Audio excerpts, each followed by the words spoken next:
Okay, we're back into maybe the final installment, but I guess we still have things like installation and tuning and all that, so maybe not.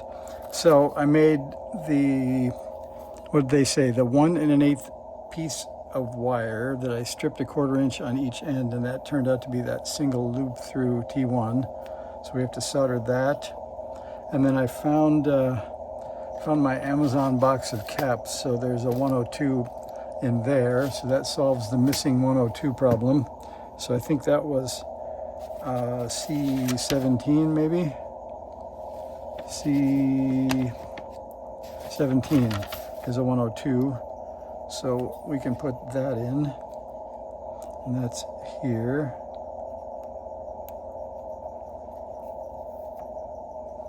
So that looks pretty good.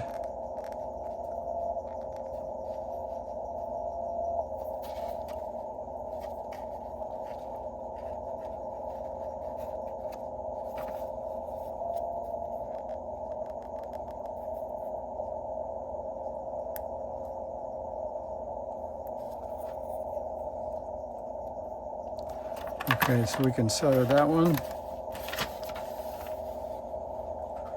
And then I think we're up to that 3-pin connector next.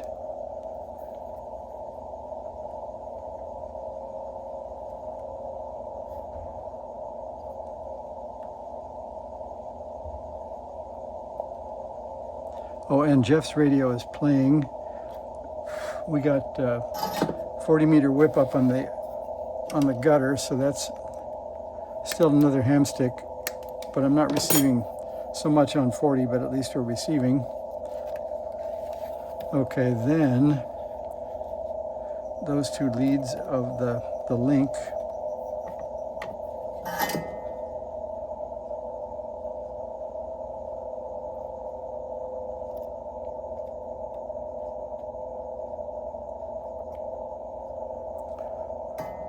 We'll cut those off.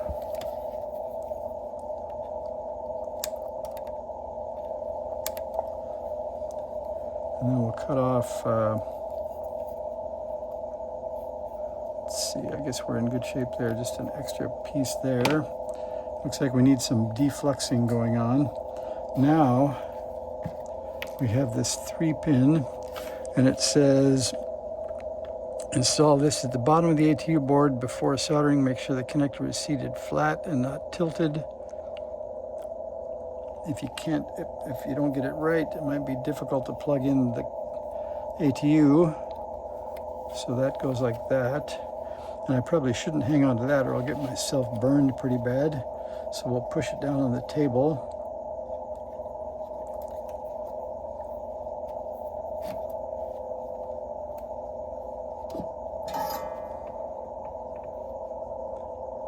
Then we'll check it for straightness.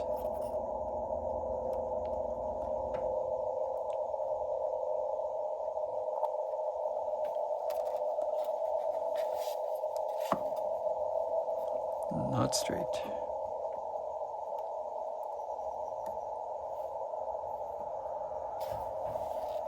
Okay, I think that looks pretty vertical, and it looks pretty well seated.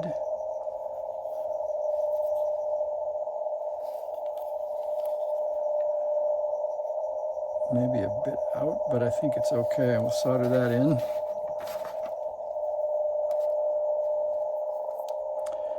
I think I need to change stations. I'm not hearing any CW at all now.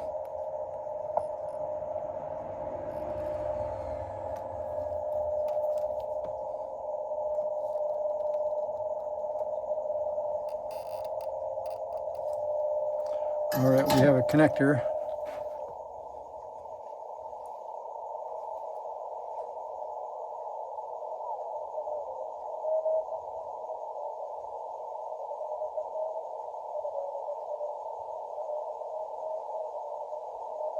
And that's with the narrow filter, so it's kind of noisy tonight. All right, there's our connector. I think we're a little bit behind on the marking things off here. So we've done the T1. The T1 leads are here, here, and here. And then we did the link And then we did the wire through T1. Now we did the 3-pin connector. Now we do the 10-pin dual row male connector on the bottom of the ATU. Make sure it's seated and flat. All right. And we should be running shorter on parts here in our tray. So we still have that. What's left? We got some bags, some screws, the processor, two connectors. We'll have to figure out where that 1.8K goes. Otherwise, we're in pretty good shape.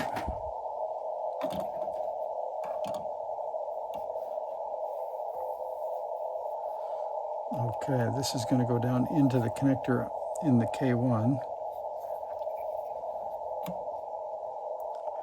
And I think we can stand it up on this. It's not exactly flat, but pretty good.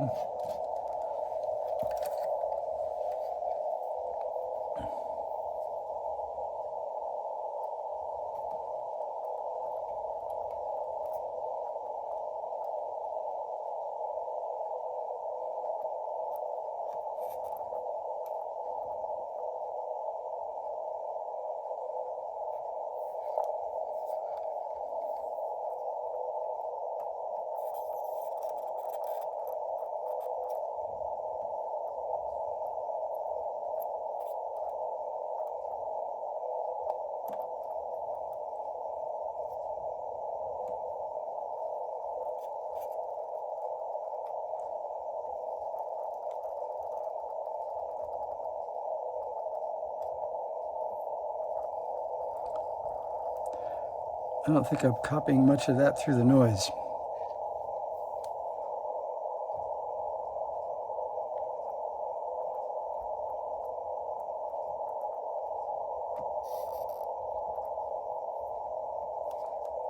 In just a bit, we should be able to tune up that antenna.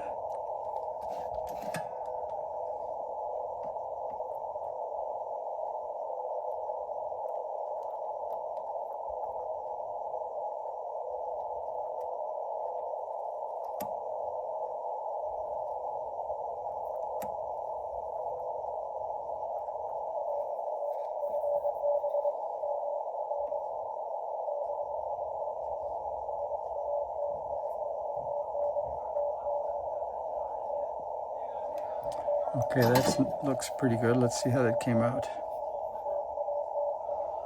I don't see any, that does look a little bit on the crooked side, just a bit. We'll straighten it up in a bit. So I think we're pretty close to having a tuner here. What else do we have?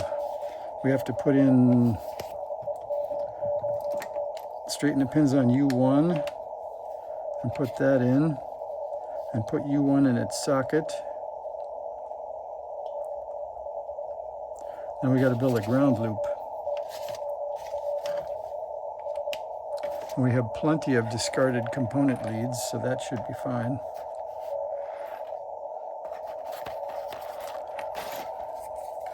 There is U1, like that. 16C72A, touching many grounds. Okay, we'll look at that. It's kind of like that. We'll roll it on the table a little bit.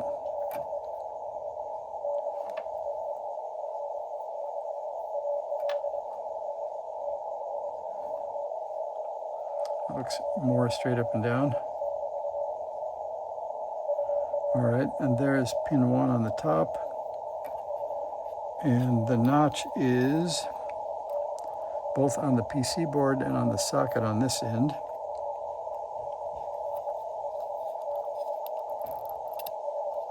And we have a processor. I think we're pretty close to having a tuner here, like that.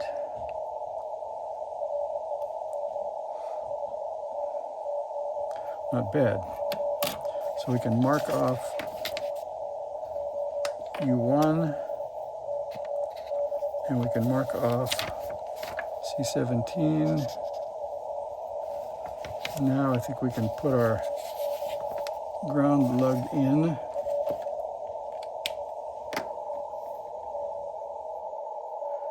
And if you've ever worked on an Elecraft, it's super nice to be able to look down and see a place that you can actually connect your ground to when you're debugging.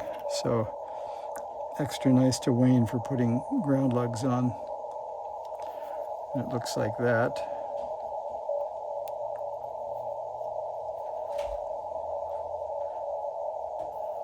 And with that, I'll solder that and I'll see you on the next round.